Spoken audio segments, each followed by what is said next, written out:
അപ്പോൾ അഞ്ചാമതൊരു എനിക്കൊരു ഓർഡർ കിട്ടി. അതെങ്ങനെയാണെന്നുള്ളത്, അതായത് എത്രയാണ് എമൗണ്ട് ഒക്കെ വരുന്നതെന്നുള്ളത് അതിൽ കാണിച്ചു തരാം.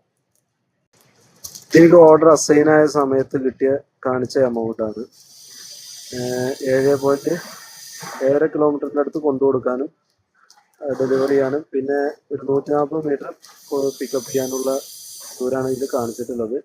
ഇതിന് കിട്ടിയെന്ന് ഡെലിവറിക്ക് ശേഷം കിട്ടിയ എമൗണ്ട് എത്രയാണ്, എന്നിട്ട് നമ്മൾ ഗൂഗിൾ മാപ്പിൽ കാണിച്ച ദൂരം എത്രയാണെന്ന് ഇത് കാണിച്ചു തരാം. ഇതാണ് നമ്മൾ സൊമാറ്റോ ഡെലിവറി ആപ്പിൽ കാണിച്ച ഡയറക്ഷൻ. ഇങ്ങനെയാണ് കാണിച്ചിട്ടുള്ളത്.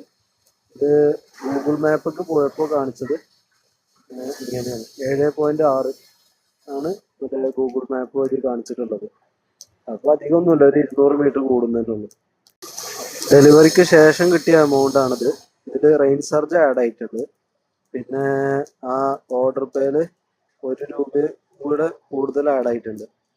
ഇത് എപ്പോഴേലൊക്കെ ചക്ക വീണ് മുതൽ ചവണ പോലെയാണ് ഇങ്ങനൊക്കെ ആഡായി കിട്ടാറ് ചില സമയത്ത്. ഇനിയിപ്പോൾ ഇത് ഈ ഓണത്തിന്റെ കാര്യങ്ങളൊക്കെ ആയതുകൊണ്ട് അങ്ങനെ കൂട്ടിത്തരുന്നതാണോ എന്നുള്ളതും സംശയിക്കാം.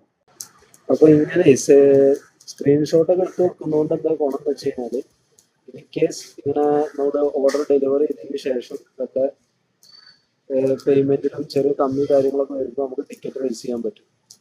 അങ്ങനെ നമുക്ക് റിവേഴ്സ് ചെയ്യാം നമ്മൾ ആ പോയ ക്യാഷ്. അതിന് വേണ്ടിയിട്ടാണ് പ്രത്യേകം ഞാൻ ഈ ഓരോ ഓർഡറിന്റെ ഷോർട്ട് വീഡിയോസ് ആയിട്ട് ഇങ്ങനെ എടുത്തുകൊടുക്കുന്നത്. ഇത് വരും ഏതെങ്കിലും ഒരു ഓർഡറിലതേ അവർ എന്റെ ക്യാഷ് ബുക്കിൽ കാണിക്കും. അപ്പോൾ ഞാൻ അത് പക്കയായിട്ട് കാണിച്ചു തരട്ടെ എങ്ങനെയാണ് ഇതിൽ പൈസ അവർ പിടിക്കണമെന്നുള്ളത്.